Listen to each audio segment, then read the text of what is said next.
got you something as a thank you for all of the nonsense that you have put up with. That was such a pop. I know this. This is a Mr. Jones. What the fuck is wrong with you? I have issues. Oh my god. It slides. It There you slides, go. okay. And flip it over. Flip it over. So we found a poem we liked that we thought of you.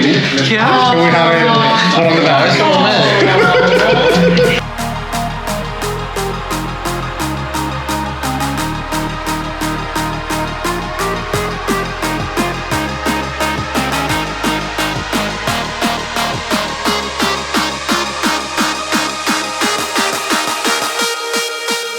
It's key. Happy say that wife, again? happy life. So we wanted to thank everybody for coming. I know that this is like a crazy thing to do, and there's no playbook for how to do this right. So I wanted to thank everybody for their flexibility. I wanted to thank everybody for being here. You are the people that mean the most in the world to us, and so to you. Hi guys. Almost everyone here knows me, but if you don't, my name is Alex. Tonight I want to talk a little bit to everyone and not just to the bride and the groom. I know that our friends have wanted to be married and live in that state of union since the instant of their engagement, and they've both been very insistent about that. Something that I think is really wonderful about their decision is that it is not two lives moving in parallel, but two lives moving entwined. And I think about it's not just moving forward and never touching. It's distinctly helixed. This decision can't be made lightly, and it can't be made quickly, and it can't be made without the certain regard of the histories that you bring to the table, the kinds of people you are, the kinds of people that you could be, and whatever kinds of people you will be in the future. And I think that the rub about that is that love is a radical, relentless, and tenacious kind of forgiveness.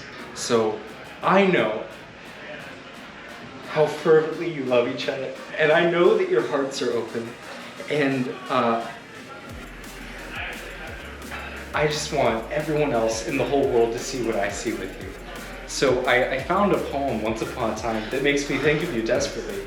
And if you'll humor me for just a moment, because I'm the poem guy, it's called I Climb Into My Bathtub the Same Way I Fell in Love with You, and it's by the poet Maria Geisbrit. The way it goes is, dipping my toes in and then all at once, which is to say I know nothing of slowness, which is to say it doesn't feel right until I'm fully submerged, ever. I climb into my bathtub the same way I'll keep loving you, until my skin is wrinkled.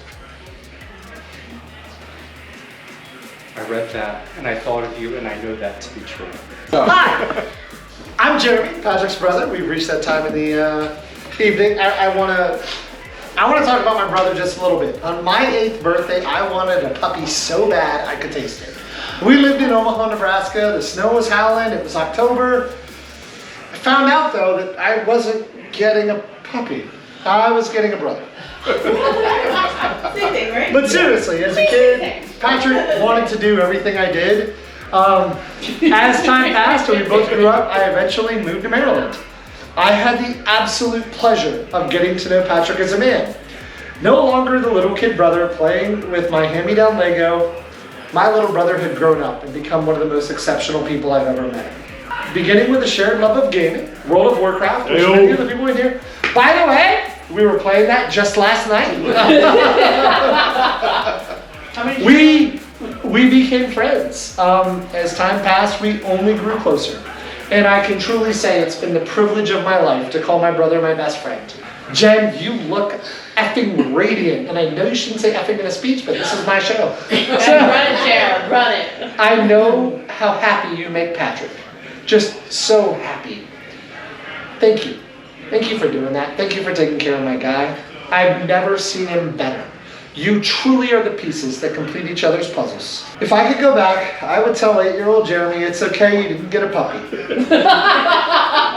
Instead, you got a best friend for life. Congrats to both of you. I wish you a lifetime of love and happiness together. Cheers. Cheers. Cheers. Welcome to Jen. Welcome to the family. Welcome to the shit show. It's an honor to be invited to speak about this amazing couple on a very special day. Over the years, our friendship has blossomed, and she has always been the same happy, fun-loving Jen.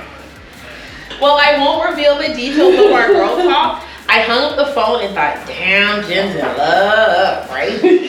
I am that friend that if you have a prospective significant other, I am giving them the side eye. Like, who the hell are you and what do you want with my friend, right? But there was no need to really grill Patrick.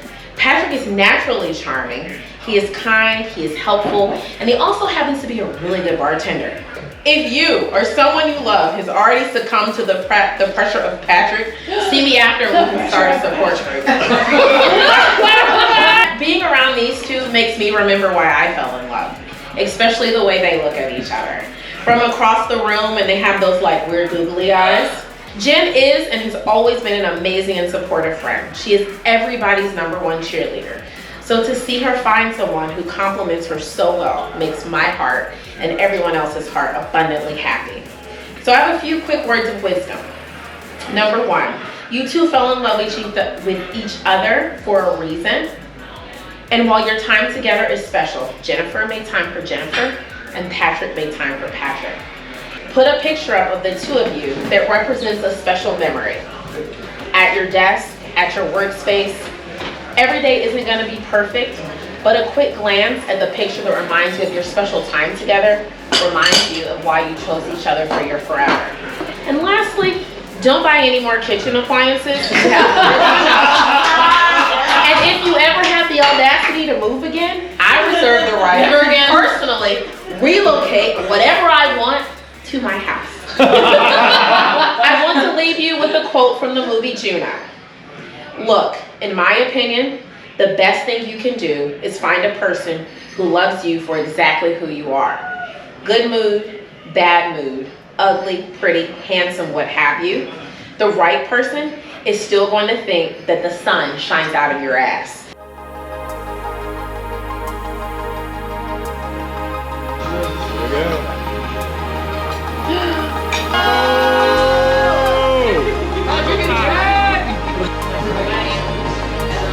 I'm not going to get online and work out.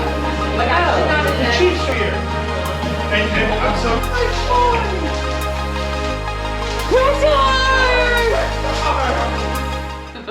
All right. Hi, baby. Jen's having a snack.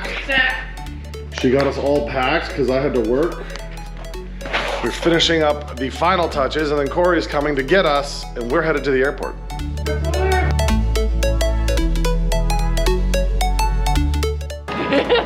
Where are we going, baby?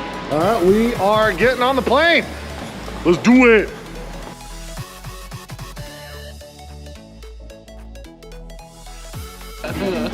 Hey, baby. How you doing? They open up my cute little toiletry sack, and the lady holds up my bladeless safety razor and goes, "You can't have this." And I say, "Ma'am, there's no blade in it. It's a safety razor, but there's no blade in it." And she goes, "I know, you can't have this."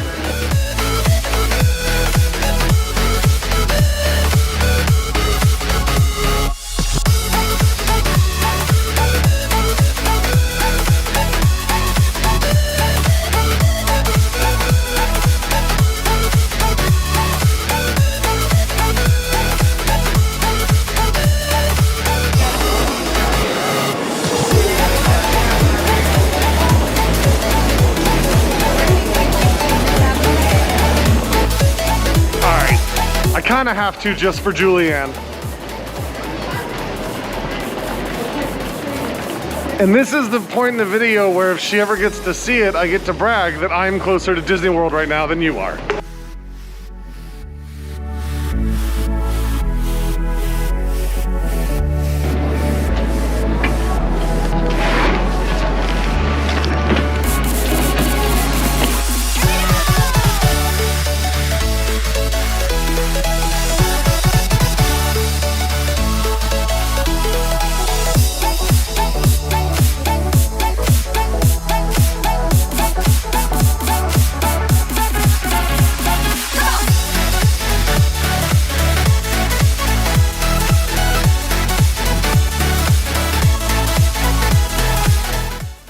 Patrick, you show our adoring fans are very nutritious and filling dinner. So Florida's a terrible state and everything closes early. There's nowhere to eat. So I ended up with Ruffles, microwave pizzas, of which I got like 3 more in there, Hot Pockets, and Jen's doing a lean cuisine and a bottle of wine off the hook.